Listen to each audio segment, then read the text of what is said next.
everyone, this is Miss Gromik and I am here to show you how you're going to put your jump rings together to make a rope chain. Before you get started, you are going to need some of your pliers, and you're also going to need to make sure that every single jump ring you made is open. You want to open it up wide so that way you can hook it on easily to the pieces you need to. So step one, have all of them open except for one. I want one that's closed. And if it is open, you can just close it back up. The way to make a jump ring close nice and tight is when it's open, you want to push it so it's in its spot and then wiggle back and forth a little, rubbing the ends together so that they really stay together.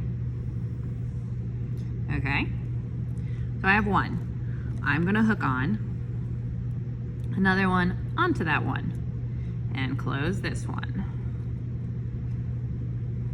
So rub the ends together so that they're nice and butted up next to each other. Okay, now I have two here and I'm going to hold them so that they are so if they hang together like this, how do I explain this? So they're sideways right now. One's hooked to the other. One's horizontal and one's vertical. I'm gonna turn the horizontal one also vertical and then just kind of squish it into place so that they're kind of looking like this next to each other. So they should look like this. And then you're gonna take your next one, your next jump ring, and you are gonna hook it through both of those. Those both are butted up together, and now I'm gonna hook this one through both and close it.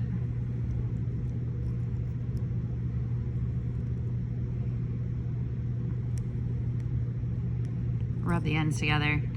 So now I have three. I have two here and one here. So now what I'm gonna do is I am going to take the one that is closest to the one I just added. So if I have three, this is the one I just added. I'm holding it with my pliers. I'm going to grab the one that I just added plus the one before it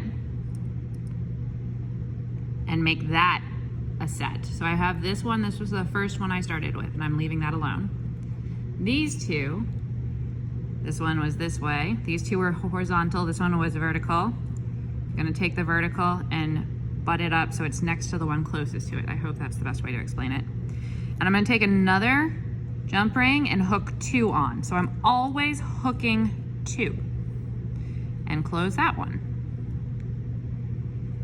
So now I have four, and it looks like there's two crossing each other between two others. So again, what is the closest jump ring, the one that I last put on before this newest one? Grab that guy. Pull that guy. Push these guys together. So,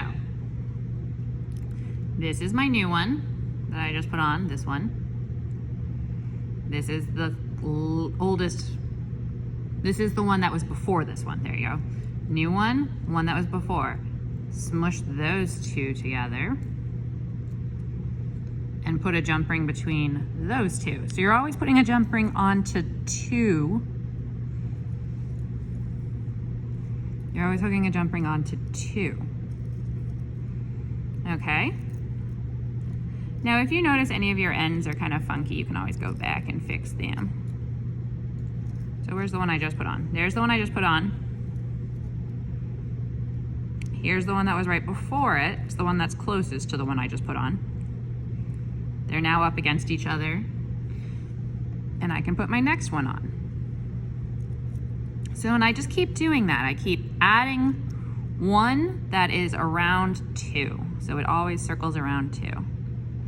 So I add one, grab the one that's closest to it, hold those two together with my pliers. Sorry, let me come up closer to this. So I just put this guy on. I just put two there. So I'm now gonna grab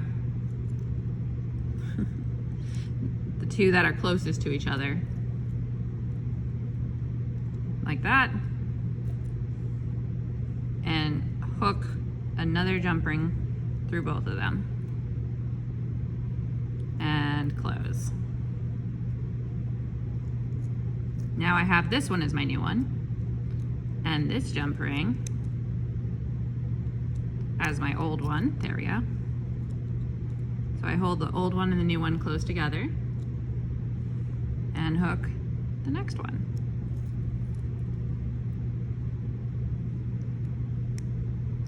And the further you get, the more it creates like a pattern. It should always look kind of like two are crossing each other. And again, if you find ones that you thought you closed, but then they got stretched a little, just fix them and close them again.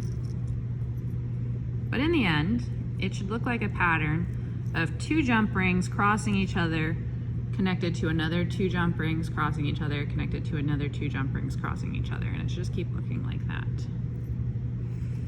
Okay, so if you are making a bracelet, you need 60. If you are making a necklace, you need triple that, so you need 180. And I will make another video showing how to add the clasps at the end. It's not complicated, but I figured I'd just put it in a different video than this one. All right, so one more time, just in case people are confused, I just added one on to two that were hooked here. I'm now going to grab the one that I added and the one closest to it and hook one through those two. And you just keep going and going and going. Once you see the pattern, it's easier to comprehend. All right.